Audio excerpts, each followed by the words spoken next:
Welcome to the Trump Breaking News Network, your daily source for up-to-the-minute Trump news. Join us today and every day. Here's today's news. This is TBNN. Trump slams grandstanding CEOs who have quit his council.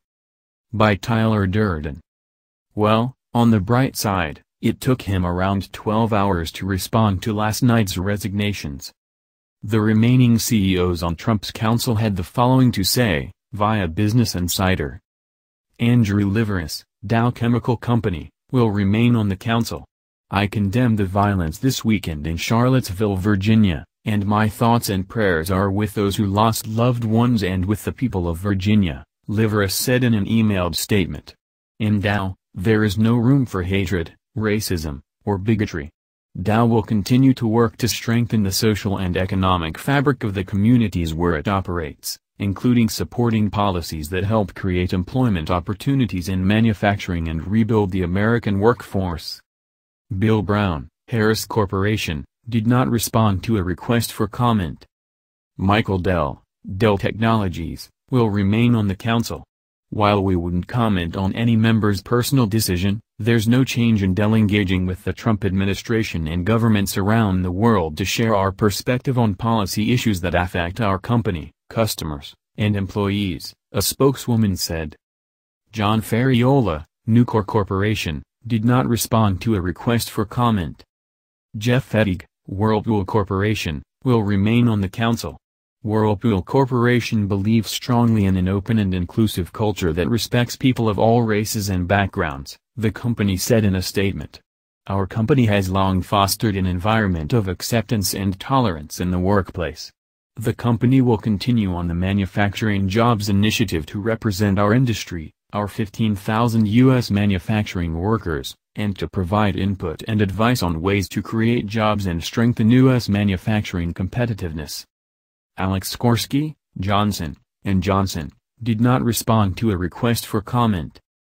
Greg Hayes, United Technologies Corporation, did not respond to a request for comment. Marilyn Hewson, Lockheed Martin, declined to comment. Jeff Immelt, General Electric, will remain on the council. GE has no tolerance for hate, bigotry or racism, and we strongly condemn the violent extremism in Charlottesville over the weekend, a GE representative said in a statement. GE is a proudly inclusive company with employees who represent all religions, nationalities, sexual orientations, and races. With more than 100,000 employees in the United States, it is important for GE to participate in the discussion on how to drive growth and productivity in the U.S. Therefore, Jeff Immelt will remain on the Presidential Committee on American Manufacturing while he is the chairman of GE. Jim Kamzikis, Dana Incorporated, did not respond to a request for comment. Rich Kyle, the Timken Company, did not respond to a request for comment. Richard Trumka, AFL-CIO, said the group was aware of Frazier's decision and assessing its role. The AFL-CIO has unequivocally denounced the actions of bigoted domestic terrorists in Charlottesville and called on the president to do the same, Trumka said in a statement. We are aware of the decisions by other members of the President's Manufacturing Council, which has yet to hold any real meeting, and are assessing our role. While the AFL-CIO will remain a powerful voice for the freedoms of working people, there are real questions into the effectiveness of this council to deliver real policy that lifts working families. Thea Lee, formerly AFL-CIO, departed as the group's deputy chief of staff, and it is unclear whether she will remain a member of the council. Denise Morrison, Campbell Soup Company, will remain on the council. The reprehensible scenes of bigotry and hatred on display in Charlottesville over the weekend have no place in our society, a company representative said.